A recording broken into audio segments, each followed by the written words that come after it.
Kejayaan misi pelayaran KL di Tunas Samudra mengelilingi dunia mencatat satu lagi sejarah bagi TLDM.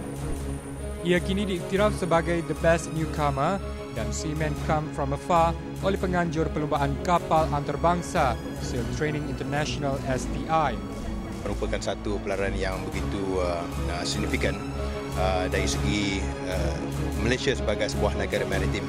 Keupayaan kita melayarkan kapal tersebut dengan anak-anak watan Malaysia telah secara tidak langsung menunjukkan bahawa Malaysia mempunyai keupayaan. Sepanjang tempoh 412 hari mengharungi lautan sejauh 32,920 batu nautika, KL di Tunas Samudra telah singgah di 25 pelabuhan seluruh dunia. Yang paling getih sekali adalah semasa selepas saja saya mengambil alih tampuk pemerintahan daripada LA, itu adalah merupakan pelayaran kapal ni yang terpanjang sekali, iaitu makan masa selama 19 hari, yang mana ianya sangat-sangat menguji kita punya mental dan fizikal. Kecanggihan teknologi dalam TLDM kini memberi ruang kepada anggotanya meningkatkan kepakaran di samping memberi persaingan yang kompetitif. Bagi KD Jebat merupakan antara yang terkini, mempunyai kelengkapan senjata untuk misal permukaan, untuk anti permukaan, bawah permukaan dan juga udara.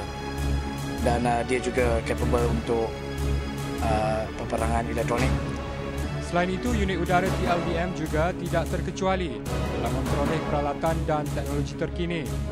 Helikopter adalah antara yang terkini yang kita ada, sebab saya rasa helikopter Superlink dan juga Fennec yang kita ada di dalam cawangan udara TLDM ada yang terkini yang kita dapatlah selain daripada NGPV.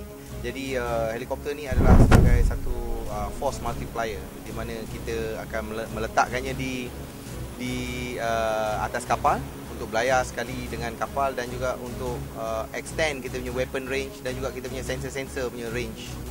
Dengan adanya kemudahan seperti ini, TLDM akan sentiasa memastikan setiap inci persekitaran maritim negara bebas daripada sebarang ancaman dan pencerobohan. 74 tahun menjaga keamanan negara, Tentera Laut Diraja Malaysia menempa pelbagai cabaran dan dugaan. Dengan adanya teknologi dan kepakaran dalam bidang ketenteraan, TLDM dapat meningkatkan mutu perkhidmatannya demi menjaga keamanan negara.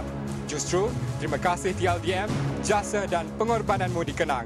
Amin Haidar Ibrahim, Lumut Perak, Berita TV9.